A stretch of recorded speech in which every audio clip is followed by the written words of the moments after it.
Hello and welcome to Spokane County Spotlight. I'm your County Commissioner Josh Kerns, and my guest today is Spokane Valley Chief of Police Dave Ellis. Dave, welcome to the show. Thank you. It's an honor to be here. All right, well, we're glad to have you. Before we get started, I'm sure most of our viewers know who you are or familiar with you, but for maybe those that are new to our area, could you give a little bit of background about yourself? Yeah, so I've been in law enforcement for about 25 years. And I started my career with the Post Falls Police Department, and I've been with the Spokane County Sheriff's Office for the last 22. I currently serve as the Chief of Police for the Spokane Valley Police Department. I've been in that role for the last 4 years, and have had the opportunity to work in a lot of different assignments, from patrol to investigations to intelligence, and in the training division. Okay, in a leadership position like that, there's always many different styles, many different techniques, experiences that kind of lead to that. Could you tell us a little bit about your values and experience that you bring to the role of Chief of Police? I think one of the most important things for me is community policing, and we look at along with Sheriff John Knowles how important it is to be able to engage with the community, have empathy for our crime victims, and to make sure that we are connecting with all the citizens that we serve. We have a tremendous relationship with the community through our SCOPE program, dedicated volunteers that we work hand in hand with to not only address crime problems, but also just to make everything safer. Okay.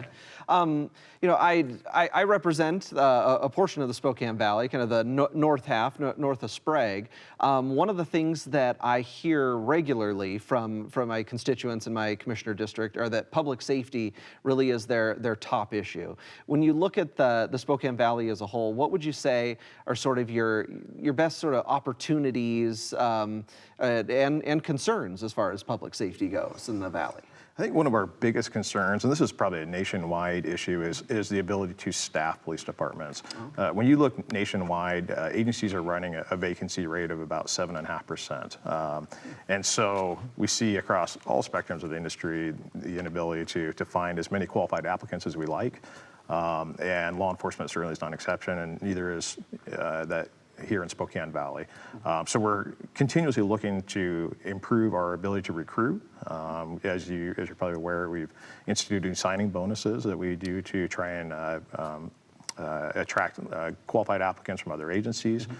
We've embarked on a social media campaign and a lot of other things to really try and draw out and make sure that we're able to keep our police department fully staffed. Okay, and I know that's something, as you mentioned, it's nationwide. There's a shortage. There doesn't seem to be, that many people going into the profession anymore. I'm sure you've seen that from when you first got involved 25 years ago. I mean, I'm sure it looks much different than it does today. It is. 25 years ago, you'd have 400 or 500 people applying for positions. And now we're 25, 30, and so the job market has become much more competitive in that area, and we're having to adjust, and we're having to work to make sure that we are doing everything we can to be able to attract the best qualified applicants. Okay. Related to that, we know the Spokane Valley commissioned a study to look at sort of those staffing levels, those ratios, to see kind of what's that sort of ideal level of officers for the population of the city. Could you touch on that a little bit? Yeah, absolutely. So the city of Spokane Valley contracted with Matrix Consulting Group to identify what is the proper staffing that the Spokane Valley Police Department needs. And as you know, the city of Spokane Valley has grown significantly since its incorporation 20 years ago. Through that study, they've identified that the Spokane Valley Police Department needs an additional 25 officers along with some additional support staff on top of that. So currently we're going through an assessment to find out, number one, how can it be funded? And two, how fast can we bring those officers on, especially in light of the concerns of being able to hire. So there's really two concerns we're working on, but we're really trying to right size the police department to make sure that we are able to keep up with the growth demands. You mentioned what it takes to bring somebody on and sort of the speed of that. For somebody that has never been in law enforcement, but they want to get into law enforcement as a career, what is sort of best case scenario, how fast that person could actually reach out to a department, get the training, and actually be on the street? How long would that process take in the world today in 2024? Yeah. So we, for the Spokane Valley Police Department, Spokane County Sheriff's Office, we have very high standards, and we expect a lot from our new officers. And it's a significant amount of training that we invest in them to make sure that we are putting out the best law enforcement officer that we can. So when someone gets hired by our agency, they have to attend the Washington State Criminal Justice Training Commission's Academy, which is about 5 months long. And then they have another month and a half of in-house training that they conduct inside the agency. And then they have another 3 to 4 months of riding with a senior officer where they kind of get that, on-the-job training before they're fully released. So it's about a year from the date of hire to when they are actually able to go out and work by themselves. Okay. Touching on the study that the Valley commissioned, was there a dollar amount that it would take for those 25 officers? Yeah, it's estimated to be about $6.5 million to fully staff all those positions, and that includes the accessory stuff that goes along with that, like new patrol vehicles and bulletproof vests and things like that. Okay, and I know I can speak from experience at the county. It's sometimes difficult to get those things. Certainly, the police cars or SUVs. It's difficult to fill those orders. Even if you have the money on hand, the manufacturers sometimes just say, we're done making those. We're done building those for the year. We have definitely seen that where we place an order and we don't receive those vehicles for almost a year, if they even accept the order. And so that is certainly has been an impact on us, that we've got to make sure we monitor our vehicle fleet to ensure that we have enough vehicles to keep our officers responding to calls. Yeah. You had mentioned about the Valley. 20 years ago, they were a part of an unincorporated county, and so policing has definitely changed. In regards to that area. Can you talk about sort of how policing has changed over the last 20 years from the Valley, being an unincorporated county to now, but still being policed by the Sheriff's Department, and how that works, and kind of what it takes to build a police department kind of from the ground up? Yeah. So 20 years ago, when the city of Spokane Valley incorporated, all of our operations were done out of the Public Safety Building in downtown Spokane. When they incorporated, there's now a Spokane Valley Police Department headquarters, which is located in the city of Spokane Valley there on Sprague, and they have 91 dedicated officers that work just within the city of Spokane Valley. And it's important for them to be able to work the beat that they're assigned to and know who the players are in there, who are suspects, who are repeat offenders, so they can adequately respond to those issues. On top of those 91 dedicated officers, there's also a portion of 30 officers that are shared with Spokane County that City of Spokane Valley pays for, and that's for our major crimes, our sexual assault unit, some of our forensics, that kind of stuff, where that partnership with Spokane County, Spokane Valley comes together, and they share those costs for those resources. Okay. After having 25 years of law enforcement experience, you touched on how recruiting has changed, application numbers have changed. Looking at what we've seen coming out of the state legislature over the past few years, I mean, around pursuits and sort of what you're able to and not do, kind of what do you see as sort of those big changes right now that are having the most impact on the law enforcement profession? Certainly some of the legislative impacts have had significant issues for us in law enforcement. You mentioned vehicle pursuits, and that's a big one. When the state basically banned vehicle pursuits in a lot of different categories, the suspects know that, and they were able to flee. And so stolen vehicles is a great example of that. That is one of those crimes that, because of recent legislation, we are unable to pursue for that. And we saw that first year when that passed, stolen vehicle thefts went up 88% across the entire state. A significant spike in stolen vehicles.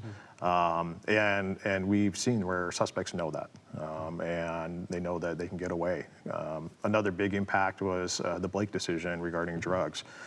And so originally, 3 years ago, drugs, if you were arrested for that, that was a felony offense. When the Blake decision came into play, essentially, it became almost unenforceable. And so we have seen a significant increase in overdoses, drug-related offenses. They've walked that back some now. It is a misdemeanor, but it still does not have the teeth that it used to years ago. And so that is certainly something that the community is facing right now. Okay. Around the pursuits, I know you. There was a county in Western Washington, I don't remember which one it was, but I remember they had produced a video which was essentially a series of 911 calls where it was individuals that were being pursued calling and saying, I'm being pursued by a law enforcement. They're not supposed to do that. Right. Tell them to stop chasing me. To your point of that, a lot of these suspects, they know about those changes, and in many cases they're using them to their benefit to skirt the law. Which is very unfortunate and puts the rest of the community at risk. They're certainly emboldened, and we've even seen. Similar to your statement about people calling in, where Idaho suspects have been involved in pursuits, and they're racing into Spokane County because they know they can't get chased once they get into Spokane County. And so it's not impacting not only our community, but it's also impacting our neighbors across the line, where suspects know that if they can make it to Washington, they're safe. Yeah, and that's kind of sort of made it imperative for the different law enforcement agencies to rely on technology, correct? Absolutely. So and aerial pursuits. Absolutely. So we've been very effective with our air support unit in being able to assist with pursuits, and studies have shown that they are able to safely mitigate a lot of the effects of a high-speed pursuit. Suspects a lot of times don't even know that the helicopter's there, and the helicopter come on overhead and will not have any lights on, and we'll follow that suspect until it goes to on a parking lot, and then it'll stop and then get out, and then we'll direct our officers in and arrest them. So we're trying to do everything we can to work around those legislative impacts, and air support is one of the big ones for that. Okay, so one of the things over the last couple of years that you were very involved in as undersheriff was the development of the Sheriff's Training Center, which was very, very, very unique partnership with Fairchild Air Force Base and with the Air Force, and long story about having to get legislation changed in Washington, D.C. for us to be able to get the funding the way we needed so we could afford it. Could you tell our audience a little bit about sort of that training center and what that can do for our, really not only the sheriff's department, but regionally, as far as an asset for our community, and sort of what you see coming next with that facility? Absolutely, it is a premier law enforcement training facility. It is one of a kind. It's the only partnership with the Air Force in the United States where both you have airmen and law enforcement officers training at the same facility. Air Force, Fairchild Air Force Base has a need to be able to qualify for their firearms, and their range that they previously had was condemned. It was no longer usable. The Spokane County Sheriff's Office also had the same need, and so a partnership was made. This is a large complex that includes a 50-meter, 21-lane indoor range, 8 classrooms, a defensive tactics mat room, and one of the really cool features about it is a state-of-the-art virtual reality simulator. And we really use that for different scenarios for de-escalation techniques. And this is a thing that you walk into this room and it's got a completely immersive, almost 360 video screen that has thousands of different scenarios. And you can go through that scenario, and the instructor can change the scenario as it goes, depending on feedback from the officer and from the suspect in the scenario. So it's kind of a choose your own adventure book, and you can kind of change it as it goes. So it's not a static environment. It's constantly changing. You don't see the same scenario, same event, and different stimulus can be added into it to change it up. So it's a very good tool for helping our officers learn some of the best de-escalation techniques that you can find, And we're excited to be able to partner with the Air Force. They've been a very good partner for it, both on the professional level and financially. They contributed significantly to that project to help out Spokane County citizens. So we're excited for it. One of the things that we're looking to in the future is to expand out another range out there, another indoor range, and then also an emergency vehicle driving track out there for our officers. So when they are involved in responding at a high speed to emergency calls, that they're able to arrive there safely and quickly. Yeah, the ribbon cutting that we had a couple of months ago, I mean, very well attended. I mean, you could feel the excitement there with the Air Force there, with the regional law enforcement agencies there. I mean, that you can tell that is going to be just a major asset for this community. We're very thankful for the commissioners for helping support that. We think this is also a thing that when we talk about recruiting, is something that's going to be able to help us out. That if an officer is looking of all the different places in the Northwest to work, he can come to Spokane County and be able to train in one of the premier law enforcement facilities in the entire West Coast. So we think that's going to be a real draw for us and to be able to hopefully help us out in our recruiting. Yeah, that definitely is a great example of sort of that cooperation with regional partners, not only in law enforcement but in military.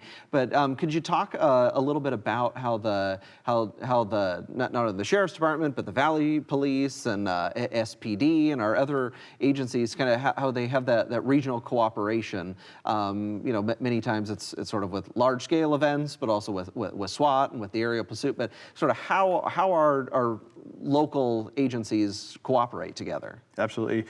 So this new training facility, we host over 2,000 officers per year from all around the country to come here and provide premier training. And so it's important for us that we're able to train together, so we know each other's tactics, each other's policies, and how they operate. And so that way, when we do have those major incidents within our community, as we saw at the Gray Fire and also all the other fires we had this summer, all those agencies come together, and for us to be able to know how each other operates and to know who each other is critical in making sure that we provide the best public safety service that we can. Okay. Moving on to another topic. Counties and cities all across the country are beginning to receive what are referred to as opioid settlement dollars. Sort of opioid abatement councils are set up kind of by community.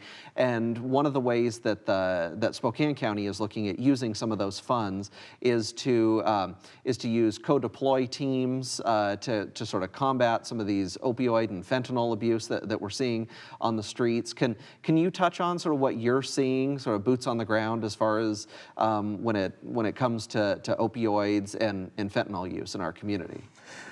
Opioid abuse is an epidemic that we are seeing not only locally but nationwide. And here in Spokane County, we've seen a 425% increase in overdose deaths from 2020 to now. It is spiked. We had a recent arrest in the city of Spokane Valley where we seized over 81,000 fentanyl pills. It is something that is flowing through our community, and we are seeing the impacts. We're having overdose deaths all the time. We issue Narcan to all of our patrol officers. They have that, not only to help revive people that are in overdose, but also for protection of themselves.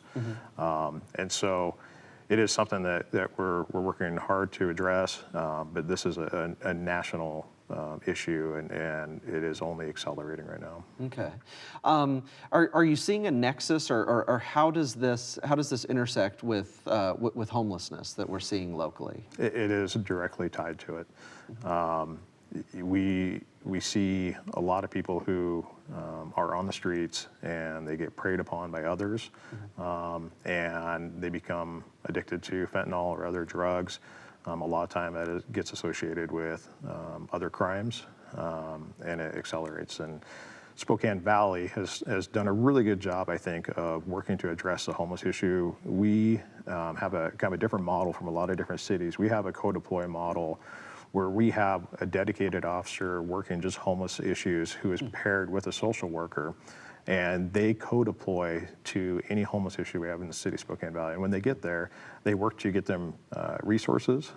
They want to give them any chance they can to break that cycle, to get into housing, but we know that sometimes they also don't accept that. And so at times we also have to make sure that the law enforcement side is handled, and we make sure that that community and that neighborhood is not dealing with those issues that a lot of times can be associated with that, the crime that goes along with that, and the inability to use parks and recreational facilities.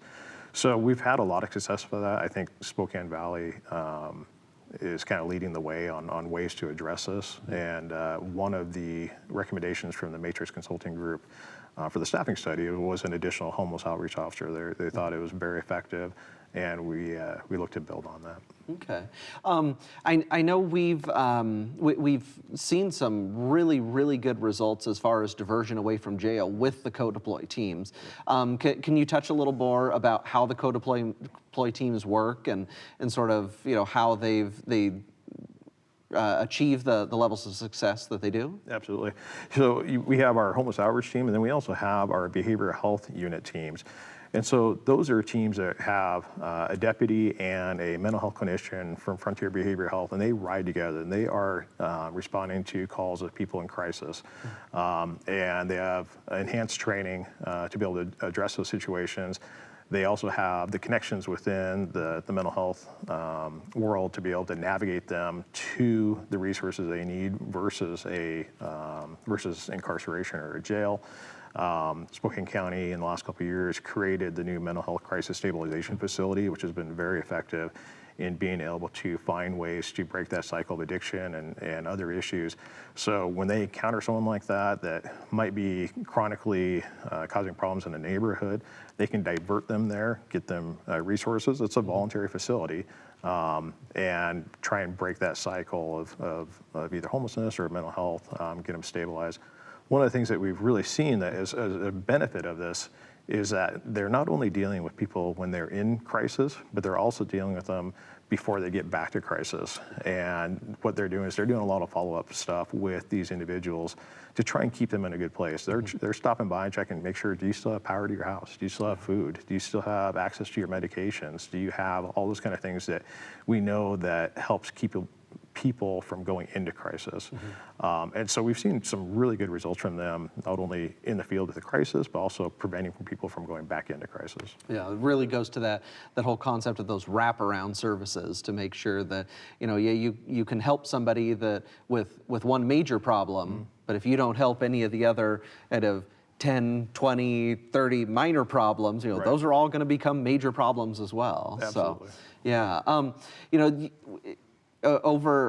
As we touched on earlier about all the changes you've seen over the last 25 years of your career, but I think certainly when you look at sort of the last just few years of your career, you've seen a lot of changes too, including transitioning to a new sheriff. Can you talk about sort of what's that like? Just transitioning from one sheriff who's been here for a very long time to a brand new sheriff who certainly has experience here locally, but having that new leader at the top, what's that like as for you personally, but then for the rest of the deputies and officers that serve here locally? Absolutely. The previous sheriff was there for 16 years. He was the second longest serving sheriff in Spokane County history. When he retired, Sheriff John Knowles is our new sheriff, and he's done a tremendous job. And it's great to see some new ideas and some new direction. Sheriff Knowles is a big proponent of community policing, and you can see that in his actions. Our officers are routinely involved with community events, doing all those kind of things. The authority to police comes from the community, and we recognize that, and we support that. And he has that vision, and it's been great to see. Okay, one of the things that we tend to hear in the media, and I'm pretty sure data backs it up, is when you look at crime as a whole, that so much of it does come down to repeat offenders. Is that accurate to say that a lot of the crime does tend to be committed by the same people? Is there that cycle of repeat offenders that we hear about? Is that actually what you're seeing here as well? It's totally true. There's a saying that 90% of the crime is committed by 10% of the population. And you see the same names over and over and over. And you also see it generationally too. You see it run in family too, where I've arrested a grandfather and the son, and now we're seeing even the grandson and that kind of stuff, and it is so. We really try to target what we call those repeat offenders, and try and focus that because they are the ones. Spokane County has a great community, great people. There's just a small percentage of people who commit the large majority of it, and that's who we focus on. Okay, and in addition to all of the work you do here locally, you're also involved in I want to get the name right, the Airborne Public Safety Association. Could you tell us a little bit about that and sort of your involvement with the air unit here as well? Yeah, so the Airborne Public Safety Association is an international group, and it represents all public safety aviators all throughout the world. And I serve as the vice president for that association. I've been the vice president for the last 4 years, and we've been we put on a lot of safety events, legislation, advocacy, all throughout the world. And I was fortunate enough to help start our air support unit here in Spokane 20 years ago. It's been a great program. We do it very economically. All of our pilots are civilian volunteers who donate their time to be able to provide this resource. They do a lot of search and rescue. So when we have missing children, we have missing Alzheimer's patients, or when we have people who get lost recreating, maybe lost snowmobilers or skiers, they're who we call to be able to go out there, search for them, and get them back home safely. Okay, all right. Well, unfortunately, we're running short on time, but really, I want to thank you for being here today. Thank you. Thanks for having me. So, to our viewers today, as we wrap up, I do want to remind everybody that a copy of today's video will be available on our Spokane County YouTube channel, as well as on our Spokane County website. Again, I'd like to thank our guest today, Chief of Police Dave Ellis, for joining us and taking time out of his busy schedule. Once again, I'm your County Commissioner Josh Kerns, and thank you for joining us on Spokane County Spotlight.